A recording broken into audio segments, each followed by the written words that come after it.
invited. And he came, not to join them, but to warn them. Waiting until their frantic voices stilled, he spoke with all the strength and fervor his spirit could muster. Then, standing in front of a portrait of a stern-faced John C. Calhoun, he delivered a clear, impassioned call.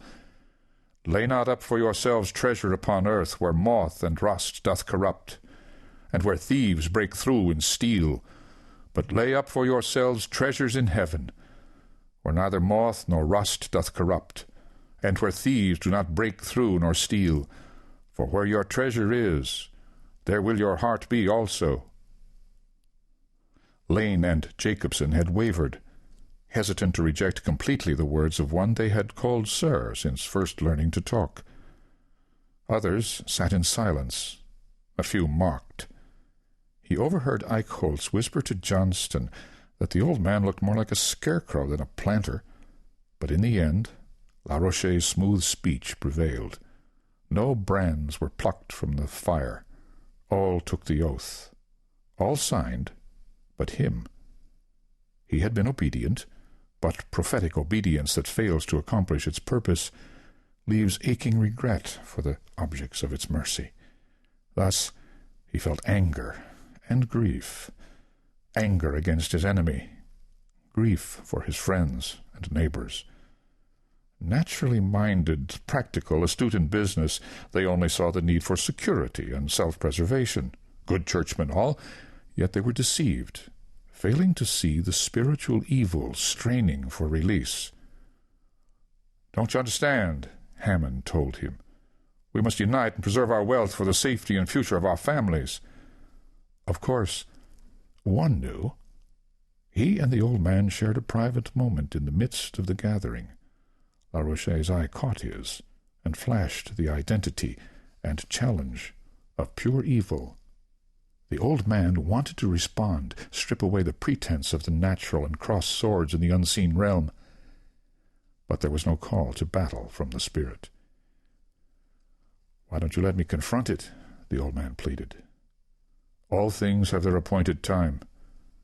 Even the wicked for a day of destruction," came the steady response. So, upon discharging his trust, he left them to their plans. Holding his hat securely on his head, he stood at the bottom of the steps and looked up at the night sky. The moon and stars flickered on and off as small dark clouds hurtled across the heavens, clouds without rain, but warning of storms to come. Thinking his task finished, he turned and faced the inn for a final farewell. Light from oil lamps faintly illuminated the windows of the meeting room. Then, as he leaned back against the wind, he felt the seed of another word forming deep within the core of his being, the place where he really lived. Knowing he must wait, he let the word build, push upward, and grow in intensity until its force sent chills through his chest and across his shoulders. Strength to stand against the wind entered his body and brought him to full stature as he stretched out his hands toward the house. Fueled by a power not found in the oratory of men, he cried out the words of the righteous judge who spoke with lightning from Sinai.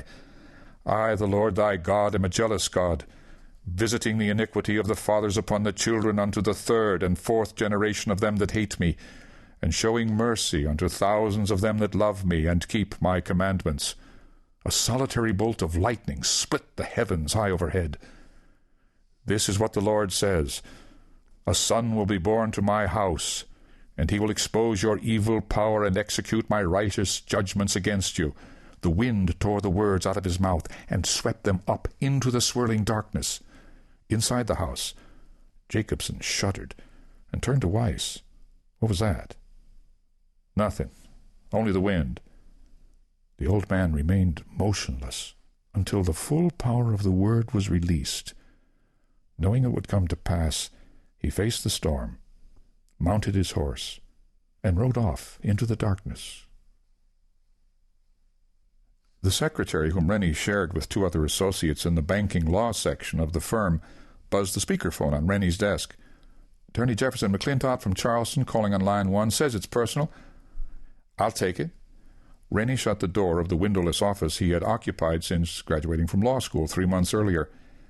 If he continued working 60 hours a week, he had a 50-50 chance of a comfortable six-figure salary and an office with a view of the city in approximately 12 years. But for now, he was at the bottom of the legal food chain. Of the 104 lawyers employed by Jackson, Robinson, and Temples in Charlotte, Raleigh, Winston-Salem, and Washington, D.C., his name, Josiah Fletchall Jacobson, was next to last on the firm's letterhead. Rennie picked up the phone. "Hello, Mr. McClintock. How are you, Rennie?" "I'm okay. Busy learning the ins and outs of truth in lending and Regulation Z. Bank work, huh?" "Yes, sir. I have to review all the forms used by the lending institutions we represent to make sure they contain the exact wording required by the regulations and print everything in the appropriate size type." "Sounds picky." "It is, but if I make a mistake, the banks can get hit with class action lawsuits involving thousands of consumers who have a cause of action, even if they didn't suffer any financial harm. Our government regulators at work." The Charleston lawyer coughed and cleared his throat. "Well, move the law books to the side for a minute and let's talk about your father's estate. With the help of 2 associates, I've almost completed the documents needed to probate your father's will, but there are several matters that need your attention." "Any problems?" Rennie asked. "We need to meet and discuss some things," McClintock answered vaguely. "When can you come to Charleston?" "Tomorrow is Friday. Why not leave early and see me around 2? Rennie had worked until 10 o'clock 2 nights earlier in the week, and had billed enough hours for the week to sneak away by late morning on Friday. Besides, he wasn't going to let anything delay moving forward on the estate. "Could we make it 3? "Let me see." McClintock paused. "Yes, I can move my 3 o'clock appointment up an hour. Do I need to bring anything?" "No," replied McClintock. "We'll have the paperwork ready. See you then." "With your bill on top," Rennie remarked as he heard the click of the other lawyer hanging up the phone. Today was not the first call Rennie had received from Jefferson McClintock, his family's lawyer in Charleston. 6 weeks before, McClintock telephoned Rennie with the news of H.L.'s sudden death on a golf course in Charleston. No warning, no cholesterol problem, no hypertension, no previous chest pains. The elder Jacobson was playing a round of golf with 2 longtime friends, Chaz Bentley, his stockbroker, and Alex Souther, College of Charleston alumnus and restaurant owner. Because of the circumstances of his death, the coroner had required an autopsy. The pathologist's report concluded death by coronary failure. H.L.'s family doctor, James Watson, had explained to Rennie, "Your father's heart exploded. He never knew what happened. Death was instantaneous. The pathologist called me from the hospital after he examined the body and reviewed his findings with me. Given your father's good health, we were both puzzled at the severe damage to the heart muscle. We know how he died, but not why it happened as it did." Rennie grieved, but he and his father had not had a close relationship. H.L. was a harsh, critical parent whose favor eluded his son like the proverbial carrot on a stick. Rennie tried to please, but the elder Jacobson often changed the rules, and Rennie discovered a new way to fail instead.